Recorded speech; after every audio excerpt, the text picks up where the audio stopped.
Halo Candinators, perkenalkan nama aku Gaby dari Universitas Chulalongkorn yang berlokasi di Thailand. Aku belajar di program International Development Program atau pembangunan internasional di bawah Fakultas Political Science.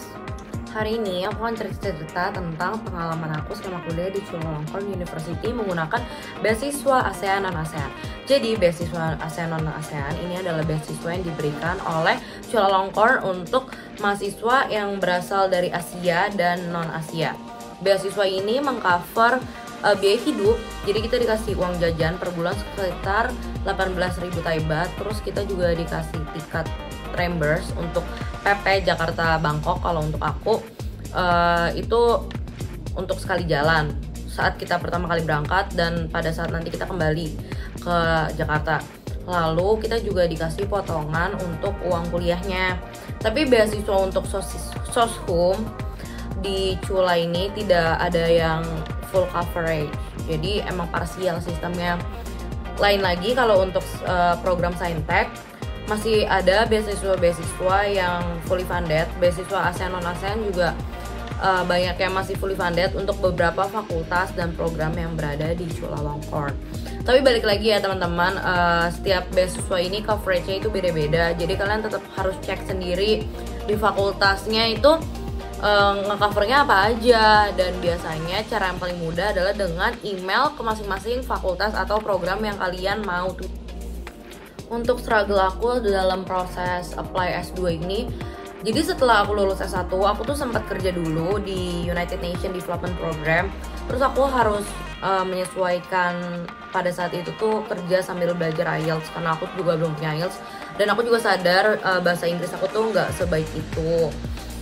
Aku harus pintar-pintar bagi waktu. Terus strateginya adalah di tengah-tengah jam istirahat pas aku lagi di kantor dulu, aku tuh suka bacain newsnya UN yang ada di website mereka. Terus aku cari kata-kata yang asing. Nah, aku catat di buku tulis artinya apa bahasa Inggrisnya. Terus aku juga bacain berita-berita bahasa Inggris tentang berita global sih terutama. Dan itu juga emang kan berhubungan dengan kerjaan aku. Dulu aku tuh di communication unit, jadi emang aku lumayan terlatih bahasa Inggrisnya pada saat aku tuh kerja. Terus struggle-nya lagi juga mungkin pada saat nulis personal statement ya, aku bingung apa aja yang mesti aku tulis. Aku tahu mau ngomong apa tapi bingung mencurahkannya itu seperti apa. Dan aku juga tahu yang daftar di Chula kan pasti banyak banget, dan Chula adalah universitas nomor 1 di Thailand. Gimana caranya bikin motivation aku nih stand out di antara peserta-peserta lain.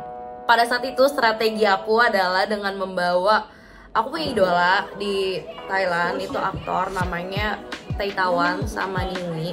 Terus aku tulis di bagian akhir motivation letter aku, kalau hal yang memotivasi aku untuk kuliah di Chula adalah aku mau menempuh pendidikan tinggi yang sama dengan alumni yang sudah memiliki banyak achievement yang baik.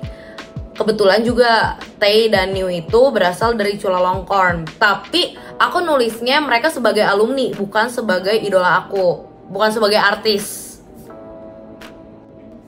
Pengalaman paling berkesan dan terbaik selama aku kuliah di Chulalongkorn adalah, kan tadi aku emang nulis idola aku di personal statement. Aku tuh dapat kesempatan untuk bertemu sama mereka, bahkan diucapin selamat langsung sama mereka pada saat mereka tahu kalau sekarang aku tuh jadi junior mereka di kampus. Itu pengalaman yang nggak akan pernah aku lupain, karena aku emang suka sama mereka tuh udah lama banget, dari tahun 2018. Terus aku juga dapat kesempatan untuk mewakili Chulalongkorn di salah satu acaranya PBB Asia Pasifik yang berlokasi di Bangkok.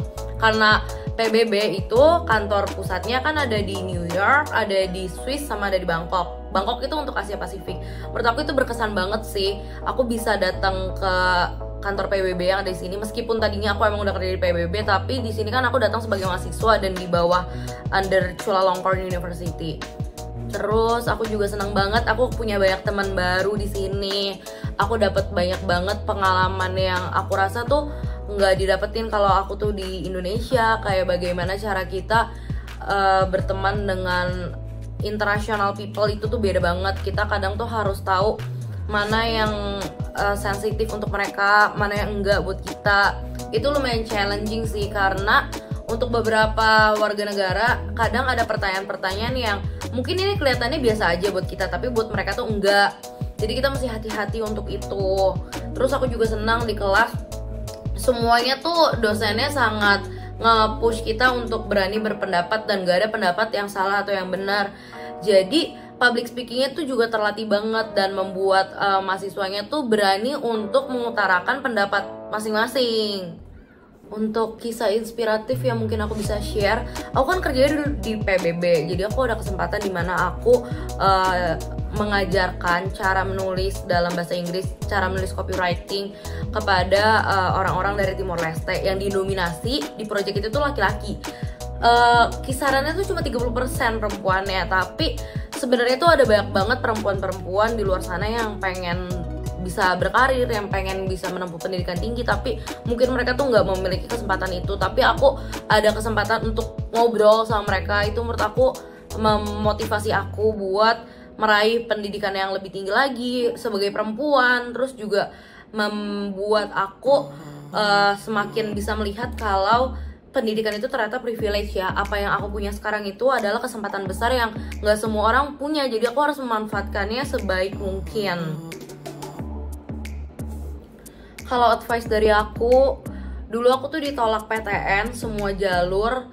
Bahkan aku tuh udah 2 kali coba 2018 dan 2019, meskipun aku udah masuk kuliah di PTS, aku tetap masih coba karena aku pengen banget masuk PTN, tapi aku ditolak semua jalur, yang mana pada saat itu aku benar-benar sedih banget. Tapi dari kejadian itu aku jadi belajar kalau satu pintu tertutup berarti ada pintu lain yang menunggu untuk diketuk. Pesan dari aku buat semua teman-teman yang lagi memperjuangkan universitas impiannya atau apapun itu mimpinya, jangan pernah putus asa.